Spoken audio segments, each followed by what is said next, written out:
మహాగణుడును మహోన్నతుడును పరిశుద్ధుడును నిత్య నివాసి అయిన యేసుక్రీస్తు పరిశుద్ధ నామమున ఈ ఉదయకాల శుభములు మీకు తెలియజేస్తున్నాను. ఇది నా దేవుని యొక్క వాక్య ధ్యానము. యేసుక్రీస్తు ప్రభుల వారికి ఉన్నటువంటి మరొక పేరు నీతి న్యాయములు గలవాడు. ఈ నీతి న్యాయము అనేది జంట పదాలుగా మనకు కనపడతాయి. అనగా నీతి ఎక్కడైతే ఉంటుందో అక్కడ న్యాయము కూడా ఉంటుంది ప్రియులారా. అయితే భూమి మీద నీతిమంతుడు లేడు, ఒక్కడు కూడా లేడు అని దేవుని యొక్క వాక్యం సెలవిస్తుంది. అసలు నీతి అంటే ఏంటి అని గనక ఆలోచన చేస్తే ఒక ఉన్నతమైనటువంటి ప్రమాణాలు కలిగినటువంటి ఆచరణ యోగ్యమైనటువంటి ఒక మంచి ప్రవర్తననే మనము నీతిగా చెప్పవచ్చు పిల్లలు. కానీ భూమి మీద మానవుని పరిశీలన చేసినప్పుడు మానవుని యొక్క జీవితంలో నీతి అనేది లేనటువంటి స్థితిని ప్రభు గమనించాడు. చాలామంది మేము నీతిమంతులుగా ఉంటున్నాము అనేటువంటి మాట చెబుతారు, కానీ ప్రభు అంటున్నటువంటి మాట మీ నీతి మురికి గుడ్డల్లాంటివి అని అంటాడు.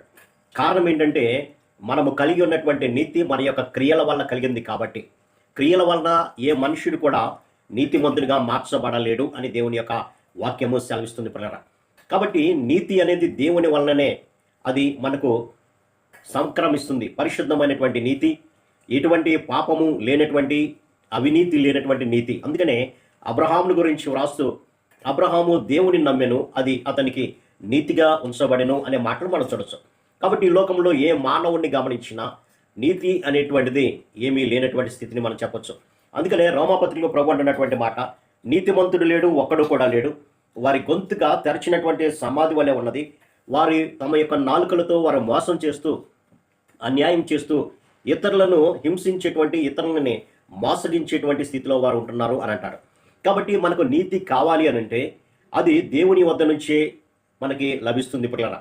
అబ్రహాము నమ్మాడు కాబట్టి ఆ నమ్మకం ద్వారా దేవుని యొక్క నీతిని పొందుకున్నాడు. అంటే పాపము లేనటువంటి స్థితి, అన్యాయము లేనటువంటి స్థితి అతడు పొందుకున్నాడు. కాబట్టి మనము కూడా నీతిమంతుడైనటువంటి యేసుక్రీస్తుని విశ్వసించడం ద్వారానే మనము నీతిమంతులుగా మార్చబడతాము.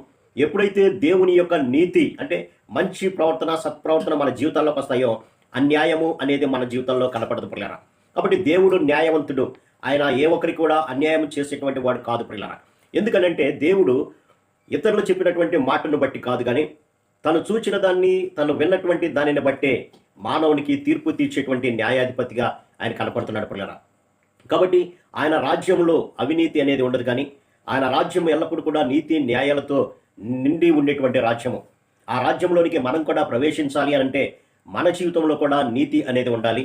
అలాగే మన యొక్క ప్రవర్తనలో, మన యొక్క మాటలో యథార్థత కలిగి న్యాయం కలిగినటువంటి స్థితిలో మనం ఉండాలి. ఎప్పుడైతే మనం అలా ఉంటామో ఆయన నీతి న్యాయాలు కలిగినటువంటి రాజ్యంలో మనకు కూడా స్థానం అనేది దొరుకుతుంది పిల్లరా. కాబట్టి మన జీవితాలను పరిశీలన చేసుకుందాం.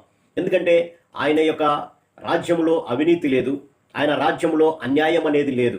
కాబట్టి న్యాయము కలిగినటువంటి వారు మాత్రమే ఆయన రాజ్యంలో ప్రవేశిస్తారు. కానీ ఈ లోకంలో అన్యాయంతో నీవు బ్రతుకుతుంటే, అన్యాయంతో సంపాదించుకుంటే, నీతి లేనటువంటి స్థితి, అవినీతి కలిగి నీ జీవితంలో అన్యాయం కలిగి కనుక ఉన్నట్లయితే మనం ఏనాడు కూడా ఆయన రాజ్యంలో ప్రవేశించలేము పిల్లరా.